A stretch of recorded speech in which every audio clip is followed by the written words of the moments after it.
The game of the week this week was supposed to be Manchester United versus Chelsea in Chelsea's home. And, just the names alone made this, I think, probably one of the most sought after games of the second half of the season. Like, this was a big one. And this game sucked. Like, this game was brutal. And I was honestly like, I had things to do, but I was like, this takes precedence over everything. And after a while, I was like, I'll keep it on and hear it, but I got to do my stuff because, guys, what's going on here? So, Aaron, from a fan perspective, I'll tell you that coming into the game, Manchester United was not at all favored in terms of gambling lines. It was very pro Chelsea in terms of where the money was.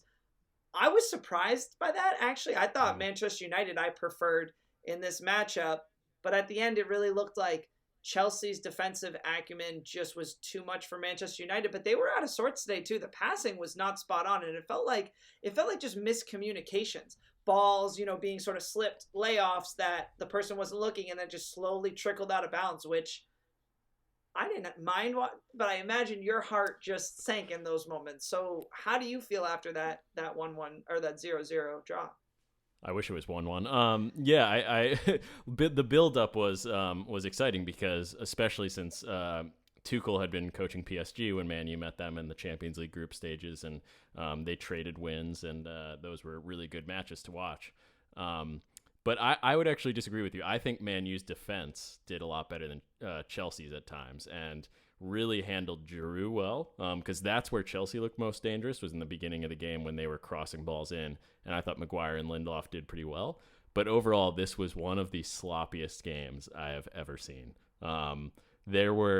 I probably wouldn't be able to count them on two hands. The number of chances there were where either team was on a counterattack, was one ball away from slipping someone in for a shot at goal and just passed it behind the player or kicked it out of bounds or something like that. So that was very frustrating to see.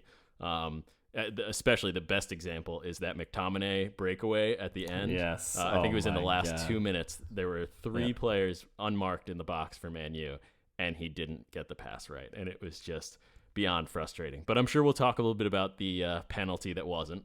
I think Ollie was pretty furious about that. But overall, yeah, I agree with you. It was a complete waste of 90 minutes on a weekend. Well, Isaac, I want to hear your reaction first, but forget about the penalty or the non-penalty for a second. Just in terms of the game, were you surprised by this? Were you seeing a 0-0 draw? I mean, we have had quite a few of those this season with big games. With Man right. too. Yeah. Yeah. True. Yeah, it tends to happen when top 4 or top 5 teams meet, especially in the Big Six clubs. I don't know if teams are just a little bit cagey, less free-flowing, but to Aaron's point, both teams looked like they were on the front foot multiple times. Just didn't come through for whatever reason. I will say with the recent form and finishing for Chelsea, it's not like they've been scoring buckets of goals. Man U, same. So the 0-0, and I would not have predicted a 0-0, but after watching it and being like, it felt right. They seem in similar positions right now. And I think both teams will, while they won't be thrilled about it with their current table position, Chelsea certainly missed an opportunity, but they're still right there in striking position. So I don't know. It was fine. I don't know.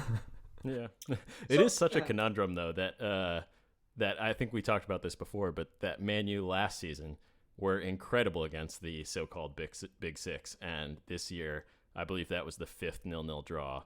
We haven't won a game. The only goal we've scored against the Big Six is Bruno's penalty that led to that 6-1 meltdown against someone else's team. I forget who it was. I think it was Tottenham. I think it was. Well, Aaron, I would just say one thing with that was it felt like last year at this time, Manchester United was sort of more like in Tottenham's position right now, where they were far away from the top 4, and it seemed like a far cry that they would make it. And so those Big Six matchups were like, well, if we can't get something out of this, there's no chance. So it's weird. Like, I don't know if it's complacency, but I want to talk about Rashford. Let's talk about the penalty first. Okay.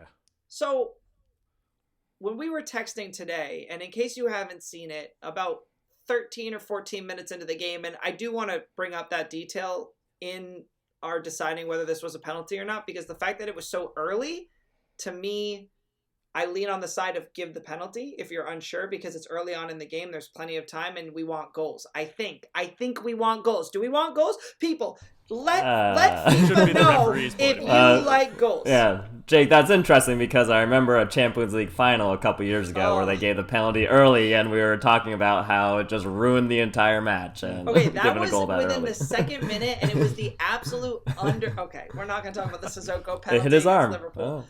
Here's the difference, though. Here's the difference. It was in his own box. The ball was in the air. There wasn't anyone close to him. He went to chest it, and it hit his arm. Okay, but it wasn't like this one today. I'll just quickly with words, but you should go look at it. There was a free kick taken by Rashford. Pretty nice free kick, parried by De Gea, and the ball is going up in the air. Greenwood is trying to get it coming down, like sort of take it on his chest, and Hudson-Odoi goes to body him up, so his hand is up, right? Because you're about to body him, and as his hand goes, the ball's falling. He nicks the ball. Not a slap. But that being said, his hand was moving. The ball didn't hit his arm. It wasn't moving and it hit his arm. His arm was moving and his arm hit the ball. But the funny thing is, everyone was calling for a Manchester United handball, because then the ball immediately kind of came and hit Greenwood's arm and came down. And it was when it went to VAR that they were like, oh, wait, that hit Hudson-Odoi first. Now, Hudson-Odoi thought it was going to be called. You could see they were watching the ref watch it, and they were pissed because they thought this was going to be called. And then they were like, this is such crap. This is such BS, blah, blah. And then the ref was like, no penalty. And he was like, that's a great call. I love that. That's perfect. But when we were texting, I think you guys thought it was not a penalty. Aaron, I know you've shifted a little bit. Yeah, so I think as I've seen it more, and at first, yeah, I thought it could go either way. It is strange because when it happened in the moment, no one even saw it really, and so I was thinking, oh crap, that's a Greenwood handball. There goes the attack.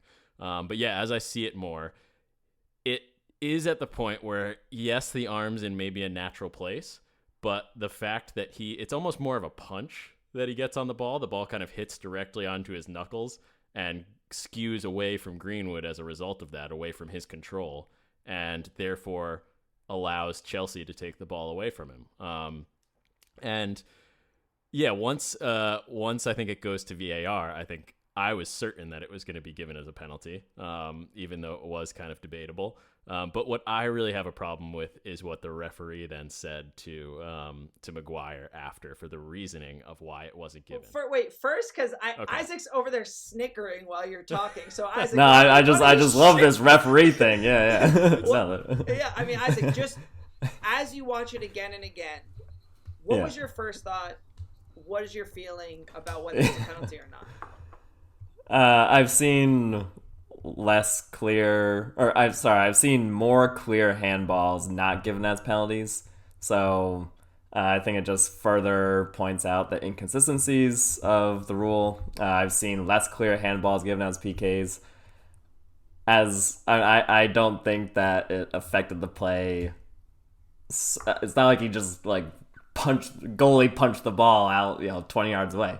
So I don't know. It was as the letter or as the law is written, it hit his hand. It could be considered an unnatural position if it was making his body bigger, whatever. So I can see why it should have been a PK. But as like what Aaron was about to say, I think it was the ref's reason for not giving it that was very problematic as well. Aaron, what did this ref say to Mr. Harry Maguire? So apparently after the VAR decision, or after he made the decision, after looking at the monitor, Maguire asked him why wasn't that given. It was obviously a handball, and the referee's reasoning was this will cause too much talk. Which, so I get the concept of what he's saying, is that it's not clear and obvious. There will be a lot of debate over this, and I'm not going to change my call because of that. It's just the language of it, where that means that there's outside factors affecting the referee's decision during a game, which I think VAR introduces more than when VAR wasn't there. And that's a concern, because that can't be the case. As far as referees possibly being suspended, Like a comment like that to a player, it seems inexcusable to me. But especially if that's what you have to go on, if that's why you're making your call, like, you gotta be better than that. Come on. I hadn't even thought of that. Like, with the other conversation, it was about just massive incompetence. But you make a really good point that if a referee makes a decision, Aaron, and it's influenced by outside forces, and then he pretty much admits it, then he probably shouldn't be at the head ref. He can be on the side with the 3 minutes of stoppage time, but I don't know. The crowd control. Yeah. And frankly, I like him. I forget his name, but that ref in particular, I haven't minded his games that much. Mm-hmm. Yeah, I think it is just a matter of maybe him not expressing himself the best way, because I think that could have been possible. The argument is that it just wasn't clear and obvious, and therefore he wasn't going to change his call. Solskjaer also made a point that in his interview that I thought was interesting. I think it's a little bit on the whiny side, but he was also complaining that Chelsea's website posted an article or like a preview of the match before the game, and talked about past refereeing decisions in their games with Man U and how they were hoping that the referee would take those into consideration in this game, essentially. And he was furious in his post-match interview about that Chelsea are trying to influence the referees, and he feels that most managers are trying to do that as well throughout the league, with like Klopp talking about how many penalties Man U get, and that this is kind of a mind games thing where people are trying to impact Manchester United's penalty decisions moving forward in VAR calls. I want to get to another. Sorry, I mean I want to get to another piece of Manchester United, but yeah, go ahead, Isaac. Go ahead. That I feel like that's been happening for probably ever, right? So, but what I think makes the integration of VAR maybe exacerbates it, because it gives refs another second to kind of think about it, look at it, knowing that they have VAR to fall back on. But it just seems like the kind of gamesmanship that's happening that referees have been able to handle very well. So I just want them all to be a little bit better. And I know it's a very challenging circumstance. Yeah, and I would say to that as well that a club is allowed to post what they want. They don't have to be an objective source of news. So. Well, and I'll also say this too, and I feel the same way for the Brighton situation, is that happened 14 minutes in, 17 minutes in, whatever it was. You had the whole rest of the game.